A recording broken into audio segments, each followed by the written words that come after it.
Amigos, estamos con el congresista de Fuerza Popular, Héctor Becerril, quien preside la Comisión de Fiscalización, que visitó hoy en Palacio de Gobierno al presidente Pedro Pablo Kuczynski por el tema del ex asesor de salud, el señor Carlos Moreno. Congresista, muy buenas noches, gracias por estar aquí. No, Cristian, gracias por la entrevista. A ver, congresista, no quedó satisfecho, ¿no? Hemos venido a Palacio y nos vamos con las mismas dudas con las que llegamos. ¿Qué fue lo que por qué no quedaron satisfechos? Porque, Cristian, cuando se comete errores del calibre que ha cometido este gobierno, básicamente el presidente Pedro Pablo Kuczynski y el premier Fernando Zavala, en el tema Moreno, no hay explicación que pueda recomponer lo que ha ocurrido. Por ejemplo, ya a consecuencia de la entrevista al premier Zavala y ahora al presidente de la República, quedó fehacientemente demostrado que el día primero ambos conocían ya la transcripción de los audios, por lo tanto sabían de la gravedad de los hechos, de la mina de oro, del negociazo que iban a hacer. Sin embargo, el día 2 de octubre aceptan la renuncia de Moreno y le dan gracias por los servicios prestados. La respuesta de por qué ello es que no había certeza de que si la transcripción era cierta o no cierta, que querían comprobar la verosimilitud. Entonces había dudas. Cuando hay dudas, no se actúa de esa manera. Cuando hay dudas, se acepta en todo caso la renuncia y punto. Pero no se da gracias por los servicios prestados. Más aún, el día 4, el presidente Pedro Pablo Kuczynski sale a los medios y dice: Moreno se está yendo por exceso de trabajo. Sí. Y le mintió al país, pues, Cristian. ¿Por qué? Porque no se estaba yendo por exceso de trabajo, se estaba yendo porque había ya una investigación de hechos gravísimos. Y si el presidente, como dice, no quiso adelantar opinión porque no estaba seguro... ¿Eso fue lo que les dijo cuando lo entrevistaron el día de hoy? Así es. ¿Qué dijo? No quise adelantar opinión. No, dijo que en realidad, como no había verosimilitud, una vez más, sobre los hechos, entonces que contestó de esa manera. ¿Por qué no había verosimilitud? Porque no habían comprobado si la transcripción era cierta o no era cierta. Entonces ahí vuelvo a preguntar, ¿y no era mejor decir, hay una investigación en ciernes y no mentir al país, decir una cosa por otra? ¿Y qué fue lo que respondió? ¿Me equivoqué? No, nunca ha aceptado una equivocación. Simplemente que eso, que como no había certeza, finalmente optó por declarar de esa manera. Ok, ahora, congresista, esto no es el fondo de su investigación, es decir, esto era uno de los puntos, digamos, cómo reaccionó el presidente y el Ejecutivo de cara al escándalo de Carlos Moreno que salió. Efectivamente. Ok, entonces, en esta parte, digamos, vinculada a la reacción del Ejecutivo, ¿cuáles son las conclusiones? ¿Por qué habría tenido esta actitud el Ejecutivo? Digamos, el temor de tener un primer escándalo al interior del gobierno. Yo creo que esto va más allá, porque si permíteme ir al otro punto. El día 7 hacen la denuncia. ¿Quién hace la denuncia? Asesoría legal de la PCM, donde tanto el presidente como el premier tienen injerencia sobre esas decisiones. ¿Por qué no denunció la Procuraduría como corresponde? Y además que es autónoma, no hay injerencia. La Procuraduría al final denunció, pero ya tarde, ¿no? Porque cuando ya había hecho público, porque esos audios los saca Cuarto Poder en un programa. Cuando ya, tanto los medios de comunicación como el Congreso, se exigió que sea la Procuraduría quien asuma esta responsabilidad de denuncia. ¿Qué habría ganado el Ejecutivo siendo que sea asesoría legal de la PCM y no la Procuraduría? ¿Cuál habría sido un poco el fin de hacer eso? Sobre la asesoría legal de la PCM tiene injerencia directa el premier y el presidente. No así sobre la Procuraduría, que tiene autonomía. Ok, o sea, digamos, controlar lo que se iba a denunciar, lo que se iba. Pero ¿hay una mala leche ahí? ¿Hay una mala fe? O digamos... Hay una intención demostrada del Ejecutivo de querer blindar, de querer proteger a Moreno. Y ojo, Cristian. A ver. ¿De querer proteger a Moreno o de querer protegerse de un escándalo? Que son igual hechos graves, ¿no? Pero son distintos. Una cosa es proteger al corrupto y a la corrupción, y otra cosa es sacar al corrupto y a la corrupción, pero no quedar pues en el ridículo en que quedó el Ejecutivo por este tema. tanto valía para este gobierno Moreno, que por proteger a él simplemente de un escándalo, como tú dices, simple, iba a armarse todo este lío y la primera crisis de este gobierno? No, pues Cristian, acá no hay que ser ingenuos. Bueno, acá atrás de esto hay algo mucho más grave. ¿Qué es eso mucho más grave? A ver, hay grupos de poder que querían en esos momentos copar los pacientes del CIS para llevarlos a donde ellos les conviene, a clínicas privadas con quien tienen ya convenios. Hay un grupo de poder, desde mi punto de vista, que ya viene manejando el tema del CIS, y Moreno justamente quiere, con la injerencia que tiene con el presidente de la República, con la posibilidad que tiene, quiere desviar los pacientes del CIS ya no a donde van ahora, utilizar la Iglesia Católica para de esa manera desviar a otras clínicas privadas. Entonces acá hay un modus operandi. Usted ha dicho una cuestión, porque claro, me imagino que CIS, Moreno, ¿tiene algunos otros nombres además de Moreno de los que hubiesen estado detrás de estos grupos de poder? ¿Moreno era uno de esos de grupos de poder? Para mí ese grupo lo forma Moreno, Midori de Javich, Grillo, forma un grupo de poder. Midori de Javich y Grillo. Okay. Como Moreno, Midori de Javich fue jefa de salud hasta el gobierno de Ollanta. Como Moreno finalmente quiere hacer su propio grupo de poder, aprovechando la gran oportunidad de ser consejero presidencial y justamente en temas de salud, entonces ahí hay esa pugna. Y hay cosas que no puedo adelantar, pero que yo tengo ya en la investigación, que cuando se presente el informe vamos a demostrar fehacientemente esto. O sea, no es tan simple de que quiero tapar porque es mi amigo Moreno. Pero a ver, Midori de Javich efectivamente ha sido ministra de Salud, era Bafigo, ¿no? La que fue jefa de salud. Pero quiere decir que PPK estaba al tanto ya y que, digamos, usted está denunciando que el presidente estaba metido también en estas intenciones. No. Ok, sino que, digamos, se le escapó el tema y que finalmente, cuando se da cuenta, él no quiso denunciar como tenía que hacerlo, sino tratar de pasarlo por agua tibia para que no la gente le diga justamente lo que ustedes están descubriendo. A mí no me consta que el presidente ha tenido conocimiento de todo esto. No tengo esas pruebas, ni que tampoco el premier. Pero acá hay un hecho raro.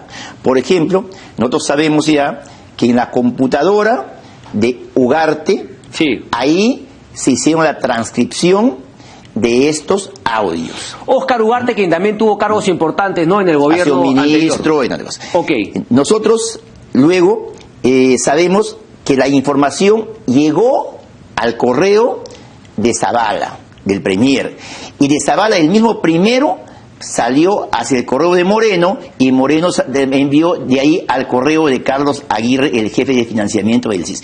Lo que no sabemos, y el premier Zavala no nos quiere decir... ¿Estuvo también el premier Zavala? Claro. En esta reunión estuvo anteriormente. No, estuvo el día jueves. Recuerdo, ok.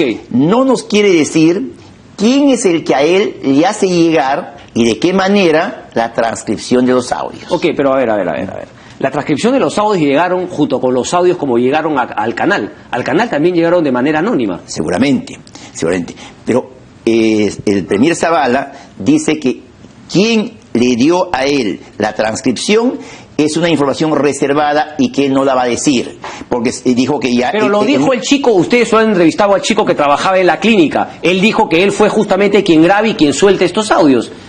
Claro, a ver, el chico que graba, o sea, él es Cifuentes, él graba, y obviamente si después eso lo tiene Ugarte, ¿cómo llegó a Ugarte eso? Porque Ugarte transcribe en su computadora el audio, o sea, escucha y lo transcribe, ¿correcto? Y esa transcripción es la que corre, la que llega finalmente a Zavala, a Moreno. Pero entonces el chico ha mentido otra vez también, porque el chico dijo que él le había hecho llegar por lo menos a Canal 4, no recuerdo si es que eso fue lo que dijo que hizo llegar, lo llevó justamente directamente a Cuarto Poder. ¿Y qué papel habría tenido Óscar Ugarte? Es decir, Óscar Ugarte no era de este cogollo que usted ha mencionado de Moreno, Midori de Javich y Grillo, porque justamente al soltar los audios, él estaba tratando de tumbarse a este grupo. Obviamente. ¿Y qué papel tendría Ugarte? Es una lucha de poderes. Hay que investigar, hay que ver este grupo que te digo, qué injerencia tiene en el manejo de los pacientes del CIS y a dónde los derivan. Esto es un tema, y por eso indigna, es un tema justamente a los pacientes del CIS, que son los que menos tienen, lucran con esos pacientes, con ese dinero. No te imaginas lo que hay tras de esto. No, si yo lo sé. Hay clínicas privadas donde llevan los pacientes y mientras los hospitales no les pagan un sol, a las clínicas les pagan millonarias sumas sobrevaluadas. Va a ir Óscar Ugarte también entonces justamente a declarar y especificar cómo así el señor Cifuentes llegó a él y cómo así en su computadora se dio esta transcripción. Eso tendrá él que explicarlo cuando nosotros lo citemos en la próxima sesión. Ok, de la entonces comisión. lo que queda claro es que el presidente Kuczynski y Fernando Zavala, claro, se enteran después de este tema a través de los audios, pero que fueron, por decirlo menos, laxos en la manera como cogieron este tema y cómo lo debieron denunciar. Esa es un poco la conclusión a la que ustedes llegan. Si no se trató con el rigor que debía tratársele un tema tan grave de corrupción. Ok, entonces eso es bueno, digamos, una responsabilidad política que la gente tendría que saberlo de acuerdo al informe que ustedes van a terminar. ¿Cuándo se va a terminar este informe? Ya faltan tan solo citar a el señor Ugarte y luego a la ministra Patricia García, y ahí terminamos la fase indagatoria. Okay. De ahí tenemos, espero, hasta fines de marzo para elaborar el informe de una parte de la investigación, el caso Moreno, porque también queda la otra parte más grande que estamos avanzando, es la firma de los convenios y contratos del CIS con ESalud, del CIS con el MINSA, del CIS con el Ministerio del Interior, del CIS con otras entidades prestadoras de salud privadas. Ok, ahora déjame hacerle una pregunta, porque usted dijo que el arzobispado fue utilizado por el señor Moreno. ¿Es así? ¿Son víctimas? Yo creo que inicialmente ellos firman un contrato marco y luego un convenio sin entender realmente lo que había detrás. O sea, ellos querían dar atención, digamos, a la gente necesitada, pero ¿qué pasa? Hacen pasar a esta clínica de osteoporosis como si fuese una clínica de la iglesia. Eso fue el arzobispado. Así es, y ahí... Eso fue el arzobispado. Así es. Eso es responsabilidad. Para mí, alguien tiene una responsabilidad. Okay. Y ahí es cuando ya, finalmente... denuncian el contrato y se resuelve. Se quiere lavar un poco las manos. ¿A quién han invitado ustedes del arzobispado? Hemos invitado al secretario del arzobispado. Ok, estuvo. Sí, claro que fue. Ok. Yo coincido con todo lo que ha dicho de las mafias respecto del CIS, de salud, de las empresas privadas, pero mi tema es, ¿por qué no están haciendo lo mismo con el INEM? Que usted sabrá que está demostrado también que la señora Tatiana Vidaurre, hay un caso de Marga Encarnación, la señora Tatiana Vidaurre viene desde gobiernos anteriores, del gobierno aprista, está el tema de Oncosalud. ¿Por qué no han tomado ese tema y por qué más bien han quitado la posibilidad de reformar todo esto que ya usted me ha admitido hay en el Ministerio de Salud, con el CIS, con el Salud, etcétera, etcétera? No, nadie ha quitado eso. Hay que entender que la primera encargo que nos dan a la Comisión de Fiscalización fue investigar solamente el tema Moreno y todos los audios, lo que eso significó. Ok, pero a fiscalización ha llegado una denuncia de la señora Marga Encarnación, como hacían exactamente lo mismo que con Moreno. ¿Usted ha conocido ese caso? No. A ver, y consecuencia del caso Moreno, finalmente se ve que el caso es más grande y vamos a los convenios y contratos, ¿correcto? Y eso es lo que en la moción de orden del día nos dan facultades de comisión investigadora para este tema. No hay una denuncia que por lo menos a mí haya llegado hasta el momento respecto al otro tema. Si llega, seguramente lo comenzaremos a investigar. Y si amerita, pediremos facultades de comisión investigadora para abocarnos a los temas. ¿No conoce nada del tema INEM? No, hasta el momento no, sinceramente no. No ha llegado, a lo menos a mi conocimiento, ¿Pero ninguna qué le dice denuncia. el sentido común? Si prácticamente todas las entidades que usted me ha dicho están vinculadas en el INEM. Es, completamente, no solamente el INEM, ESalud también está inmerso dentro de una gran corrupción, sino porque crees que los equipos no se arreglan para tercerizar, porque crees que los servicios de análisis clínicos se tercerizan. Y con el tema de enfermedades neoplásicas es igual o peor. Quiero cambiar un poco de tema. Julia Príncipe, ¿cuál es su posición al respecto? Porque hay algunas voces como la de la ex congresista la congresista ex miembro de su bancada, Jenny Vilcatoma, que debería renunciar. Quienes hemos trabajado de una u otra manera, como en mi caso, como en el caso de Víctor Andrés García Belaúnde, con la doctora Julia Príncipe, en el caso, por ejemplo, de Orellana Rengifo, esa red criminal tan grande, y hemos visto la valentía la imparcialidad y la honestidad de la doctora en este caso, no podemos en realidad, por estas fotografías, opacar todo ese gran trabajo, esa gran trayectoria. Y yo en lo personal, y hablo con Héctor Becerril, yo respaldo el trabajo de la doctora Julia, yo conozco el trabajo de la doctora Julia Príncipe, y simplemente creo que hay que dejarlo trabajar, porque es una mujer valiente, honesta, como pocas en el Perú. En el tema de... me llamó la atención un poco, ¿no? Porque los vi bastante tranquilos la semana pasada, pero me sorprendieron los tweets de Keiko Fujimori durante el fin de semana. ¿Es una cortina de humo? ¿Es una persecución detrás de la investigación a Kenji y sus hermanos? ¿Cómo lo ve la bancada de Fuerza Popular? Tan simple como esto, de que el fiscal ha querido levantar un tema que no da para ello. ¿Por qué te digo? La investigación de Kenji está en la fase de investigación preliminar. Y que el fiscal en esas circunstancias, en ese estadio, diga que pide levantamiento de la inmunidad parlamentaria, no tiene ni pies ni cabeza. Porque recién cuando pasa... Pero la inmunidad parlamentaria no la ha pedido ninguna autoridad. Eso le ha dicho que finalmente Kenji ha planteado eso. No, pero el fiscal ha dicho, y de ahí sale todo esto, que va a pedir el levantamiento de la inmunidad parlamentaria de Kenji. Eso así fue. Pero eso en ese estadio no se hace. De acá de la investigación preliminar tiene que pasar a la fase de investigación preparatoria.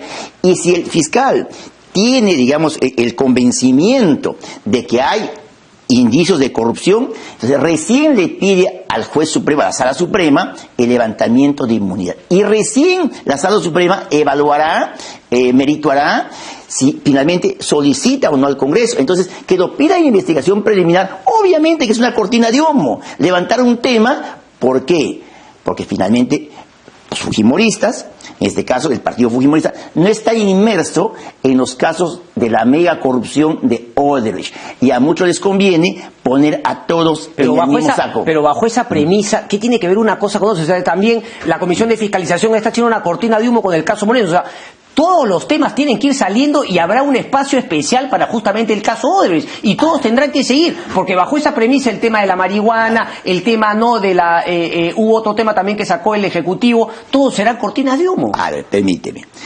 En el tema de Moreno no puede ser cortina de humo porque hay hechos demostrados y la investigación la estamos haciendo por estadios como corresponde.